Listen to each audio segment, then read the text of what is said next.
اعوذ باللہ من الشیطان الرجیم، بسم اللہ الرحمن الرحیم۔ الحمد للہ رب العالمین، والصلاة والسلام علی سید المرسلین و خاتم النبیین، اما بعد۔ صحیح بخاری، باب کتاب الحج، حدیث نمبر 1638۔ اردو ترجمہ۔ قران کرنے والا ایک طواف کرے یا دو کرے۔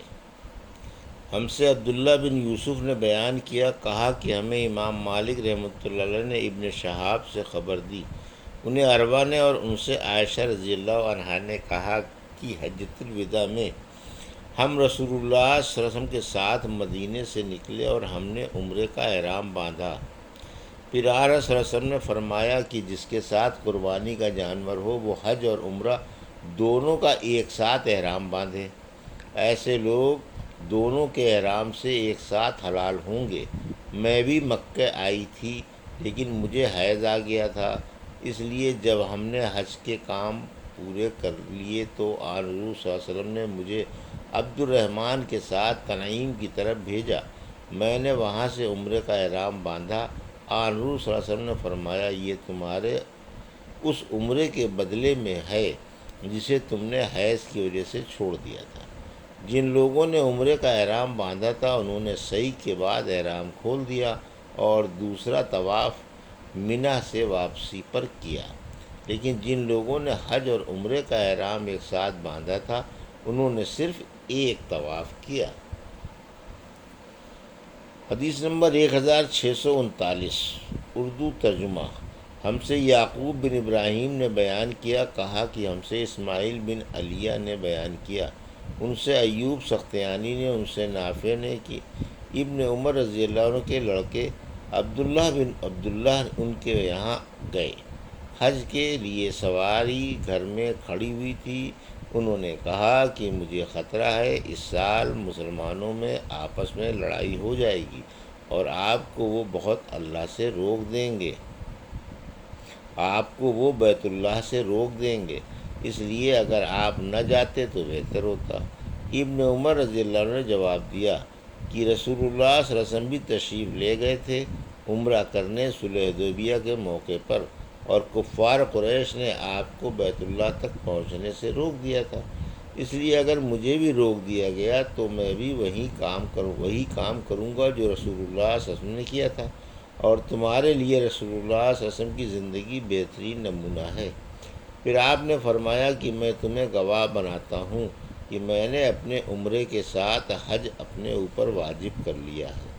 انہوں نے بیان کیا کہ پھر آپ مکے آئے اور دونوں عمرہ اور حج کے لیے ایک ہی طواف کیا۔ حدیث نمبر 1640۔ اردو ترجمہ۔ ہم سے قنیبہ بن سعید نے بیان کیا، انہوں نے کہا کہ ہم سے لیث بن سعد نے نافع سے بیان کیا کہ جس سال حجاج عبداللہ بن زبیر رضی اللہ عنہ کے مقابلے میں لڑنے آیا تھا، عبداللہ بن عمر رضی اللہ عنہ نے جب اس سال حج کا ارادہ کیا تو آپ سے کہا گیا کہ مسلمانوں میں باہم جنگ ہونے والی ہے اور یہ بھی خطرہ ہے کہ آپ کو حج سے روک دیا جائے۔ آپ نے فرمایا، تمہارے لیے رسول اللہ صلی اللہ علیہ وسلم کی زندگی بہترین نمونہ ہے۔ ایسے وقت میں بھی وہی کام کروں گا جو رسول اللہ صلی اللہ علیہ وسلم نے کیا تھا۔ تمہیں گواہ بناتا ہوں کہ میں نے اپنے اوپر عمرہ واجب کر لیا ہے۔ پھر آپ چلے اور جب بیضا کے میدان میں پہنچے تو آپ نے فرمایا کہ حج اور عمرہ تو ایک ہی طرح کے ہیں۔ میں تمہیں گواہ بناتا ہوں کہ میں نے اپنے عمرے کے ساتھ حج بھی واجب کر لیا ہے۔ آپ نے ایک قربانی بھی ساتھ لے لی جو مقام قدیہ سے خریدی تھی، اس کے سوا اور کچھ نہیں کیا۔ 10ویں تاریخ سے پہلے نہ آپ نے قربانی کی، نہ کسی ایسی چیز کو اپنے لیے جائز کیا جس سے احرام کی وجہ سے آپ رک گئے تھے، نہ سر منڈوایا نہ بال ترشوائے۔ 10ویں تاریخ میں آپ نے قربانی کی اور بال منڈوائے۔ آپ کا یہی خیال تھا کہ آپ نے ایک طواف سے حج اور عمرہ دونوں کا طواف ادا کر لیا۔ عبداللہ بن عمر رضی اللہ عنہ نے فرمایا کہ رسول اللہ صلی اللہ علیہ وسلم نے بھی اسی طرح کیا تھا۔ حدیث نمبر 1641، کعبے کا طواف وضو کر کے کرنا۔ ہم سے احمد بن عیسیٰ نے بیان کیا، انہوں نے کہا کہ ہم سے عبداللہ بن وہب نے بیان کیا، انہوں نے کہا کہ مجھے عمرو بن حارث نے خبر دی، انہیں محمد بن عبد الرحمن بن نوفل قرشی نے، انہوں نے عروہ بن زبیر سے پوچھا تھا۔ عروہ نے کہا کہ نبی کریم صلی اللہ علیہ وسلم نے جیسا کہ معلوم ہے حج کیا تھا۔ مجھے ام المومنین حضرت عائشہ رضی اللہ عنہا نے اس کے متعلق خبر دی کہ جب آپ مکہ معظمہ آئے تو سب سے پہلا کام یہ کیا کہ آپ نے وضو کیا، پھر کعبے کا طواف۔ یہ آپ کا عمرہ نہیں تھا۔ اس کے بعد ابو بکر رضی اللہ عنہ نے حج کیا اور آپ نے بھی سب سے پہلے کعبے کا طواف کیا، جبکہ یہ آپ کا بھی عمرہ نہیں تھا۔ پھر معاویہ اور عبداللہ بن عمر رضی اللہ عنہ کا زمانہ آیا، پھر میں نے آپ نے والد زبیر بن عوام کے ساتھ بھی حج کیا۔ یہ سارے اکابر پہلے کعبے ہی کے طواف سے شروع کرتے تھے، جبکہ وہ عمرہ نہیں ہوتا تھا۔ اس کے بعد مہاجرین و انصار کو بھی میں نے دیکھا کہ وہ بھی اسی طرح کرتے رہے اور ان کا بھی یہ عمرہ نہیں ہوتا تھا۔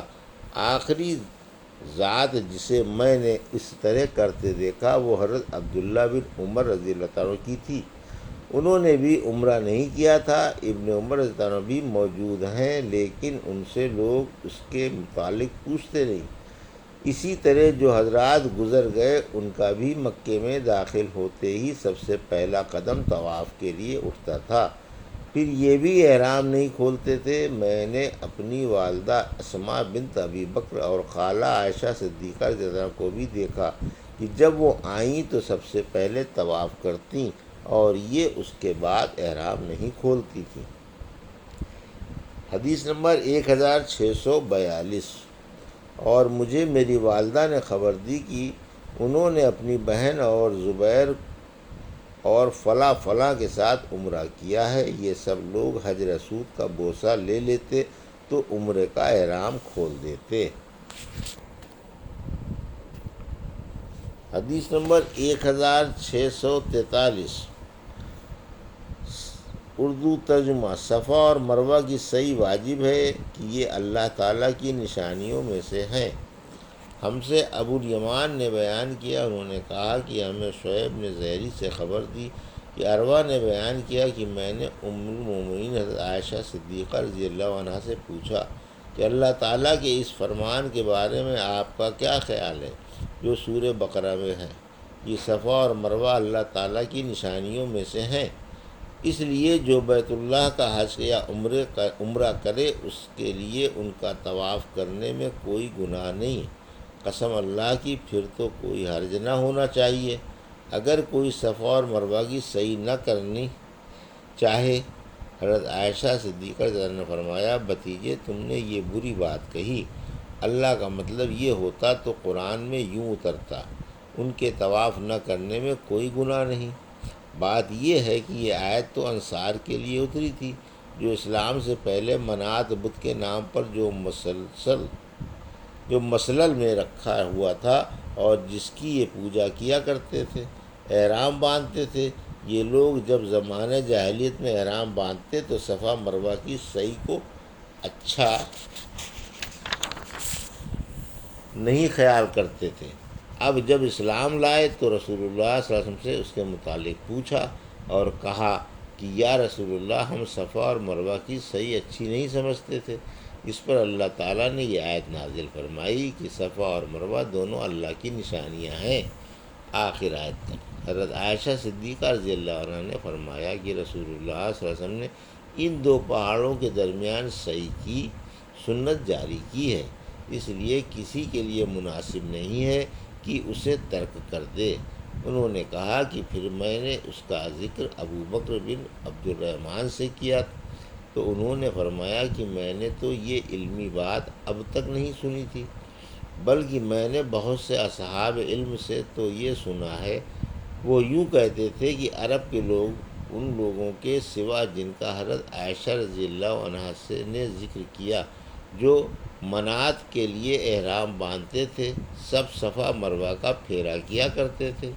جب اللہ پاک نے قرآن شریف میں بیت اللہ کا طواف کا ذکر فرمایا اور صفا مروہ کا ذکر نہیں کیا تو وہ لوگ کہنے لگے یا رسول اللہ ہم تو جاہلیت کے زمانے میں صفا اور مروہ کا پھیرا کیا کرتے تھے، اور اب اللہ نے بیت اللہ کے طواف کا ذکر تو فرمایا لیکن صفا اور مروہ کا ذکر نہیں کیا، تو کیا صفا مروہ کی صحیح کرنے میں ہم پر کچھ گناہ ہوگا؟ تب اللہ نے یہ آیت اتاری، صفا اور مروہ اللہ کی نشانیاں ہیں، آخر آیت تک۔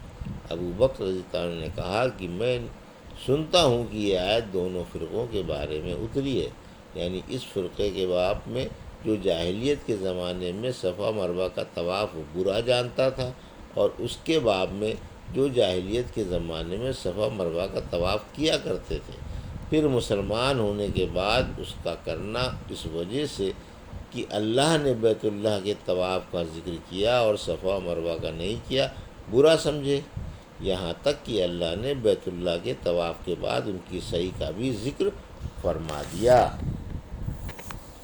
یہ تھی صحیح بخاری باب کتاب الحج کی حدیث نمبر 1638 سے 1643 کا اردو ترجمہ جو ابھی آپ نے سماعت فرمایا۔